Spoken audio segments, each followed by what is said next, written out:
طیبہ کی آرزو میں میرا دل اداس ہے، طیبہ کی آرزو میں میرا دل اداس ہے، زندہ ہوں بس کی پھر وہاں جانے کی آس ہے۔ طیبہ کی ارض پاک پہ تدفین ہو میری، طیبہ کی ارض پاک پہ تدفین ہو میری، اللہ کے حضور یہی التماس ہے۔ حضرات سامعین، اب ہم اپنے اصلی مقصد کی طرف گامزن ہوتے ہوئے بیان و خطاب کے میدان میں چلتے ہیں، کیونکہ بیان و خطاب کے ذریعے ہی انسان قوم و ملت کو بیدار کر سکتا ہے۔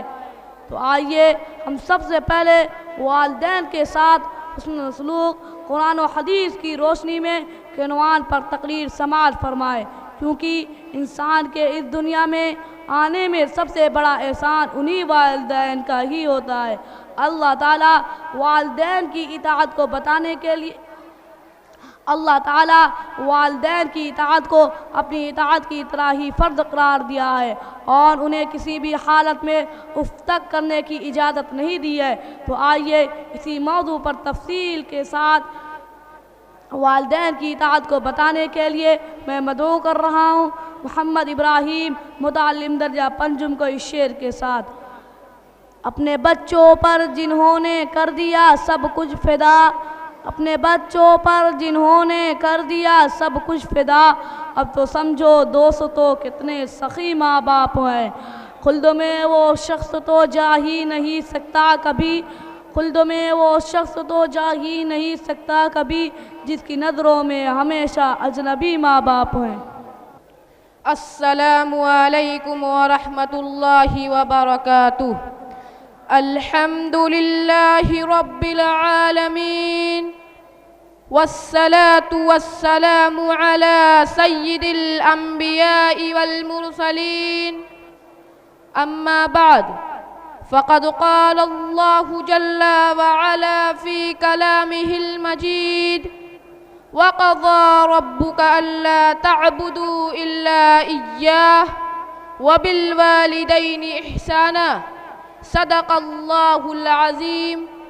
خندہ پیشانی سے طے ہر مرحلہ کرتے ہیں یہ، زندگی اولاد کی خاطر فنا کرتے ہیں یہ، ان کا دامن ہے جوار خلد کا آئینہ دار، ان کا سایہ ہے عطائے رحمت پروردگار۔ حضرات اساتذہ کرام اور رفقائے بزم، اسلام ایک ایسا وسیع اور جامع مذہب ہے جس نے ہر فرد بشر کے لیے علیحدہ حقوق مقرر فرمائے ہیں۔ اسلام کے نظریے اعتدال میں نہ تو بلا کسی خاص وجہ کے امیر و طاقتور کا مرتبہ بلند ہوتا ہے،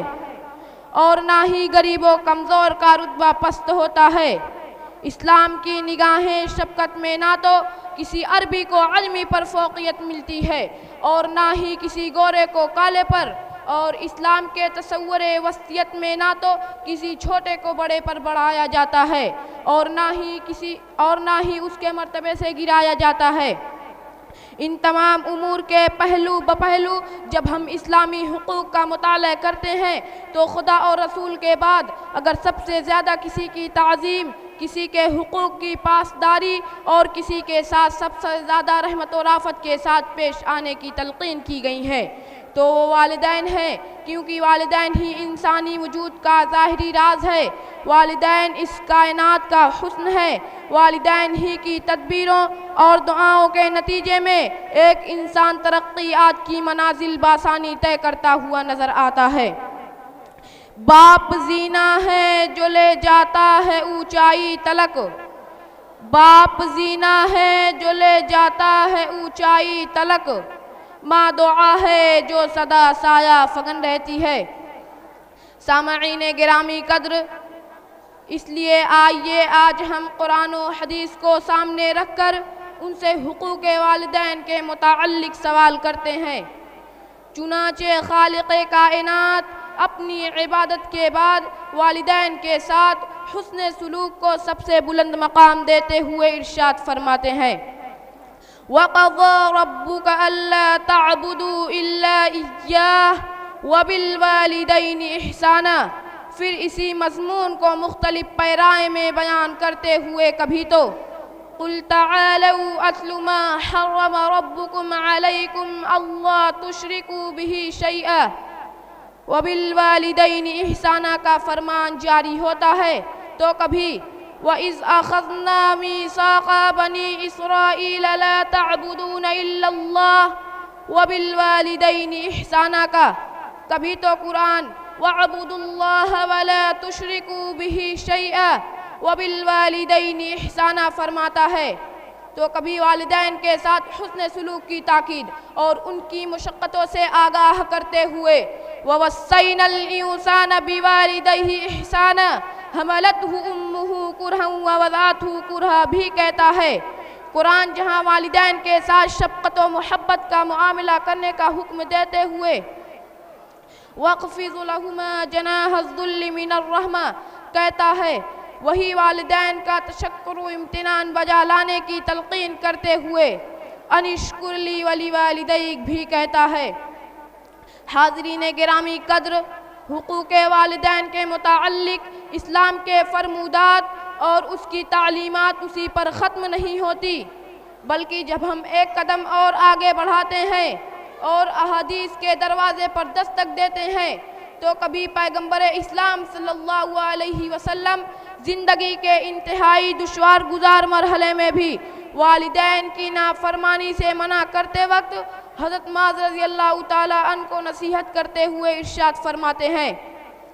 لا تعق والدیک وَإِنْ أَمَرَكَ أَن تَخْرُجَ مِنْ أَهْلِكَ وَمَالِكَ تو کبھی والدین کے ساتھ حسن سلوک کی تاکید اور ان کی مشقتوں سے آگاہ کرتے ہوئے وَوَصَّيْنَا الْإِنسَانَ بِوَالِدَيْهِ إِحْسَانًا حملته أمه کرہا ووضعته کرہا بھی کہتا ہے۔ قرآن جہاں والدین کے ساتھ شفقت و محبت کا معاملہ کرنے کا حکم دیتے ہوئے بر آباؤکم یبرکم ابناؤکم فرماتے ہیں تو کبھی والدین کے ساتھ حسن سلوک کی تاکید اور ان کی مشقتوں سے آگاہ کرتے ہوئے فرجع الیہما فاضحکہما کما ابقیتہما کی نصیحت فرماتے ہیں تو کبھی مقام والدین کی رفعت و بلندی کی طرف اشارہ کرتے ہوئے ہما جنتک و نارک فرماتے ہیں۔ یہی پیغمبر علیہ السلام ہے جو کبھی تو والدین کی خدمت کو جہاد سے افضل قرار دیتے ہوئے اقم عودها فإن لك من الأجر مثل الذي تريد فرماتے ہیں تو کبھی والدین کی رضا میں رب کی رضا اور والدین کی ناراضگی میں رب کی ناراضگی کو مضمر قرار دیتے ہوئے ارشاد فرماتے ہیں ان رضا الرب فی رضا الوالد وسخط الرب فی سخط الوالد۔ سامعین گرامی،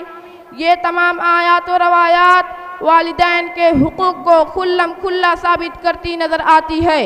ان سے جہاں ایک طرف یہ ثابت ہوتا ہے کہ والدین کے ساتھ حسن سلوک ان کا ایک حق ہے،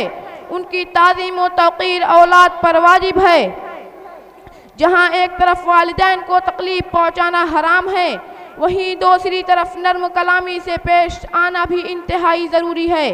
والدین کا حق جہاں یہ ہے کہ ان کو خوش رکھا جائے، وہی ان کی ناراضگی رب کے ناراضگی کے مانند ہے۔ والدین کا حق جہاں یہ ہے کہ ان کے ساتھ شفقت و محبت کا معاملہ کیا جائے، وہی بطور خاص بڑھاپے میں ان کا خیال کرنا بے حد ضروری ہے۔ حقوق والدین کی یہی رعایت تھی جس نے اویس کرنی رحمت اللہ علیہ کے پاس عمر ابن خطاب رضی اللہ تعالی عنہ جیسے عظیم خلیفہ رسول صلی اللہ علیہ وسلم کو دعا کے لیے بھیجا۔ حقوق والدین کی یہی رعایت تھی کہ امام شافعی رحمت اللہ علیہ کے والدہ اپنے فرما بردار بیٹے کی جوتیاں سینے سے لگا لیں۔ الغرض یہ تمام آیات و آثار اور واقعات ہر انسان کو دعوت فکر دے رہے ہیں کہ دنیا میں چین و سکون اور آخرت میں جنت کا حصول حقوق والدین کی رعایت اور ان کے ساتھ حسن سلوک میں مضمر ہے۔ اللہ رب العزت ہم سب کو حقوق والدین کی رعایت کرنے والا بنائے، آمین۔ وآخر دعوانا ان الحمدللہ رب العالمین۔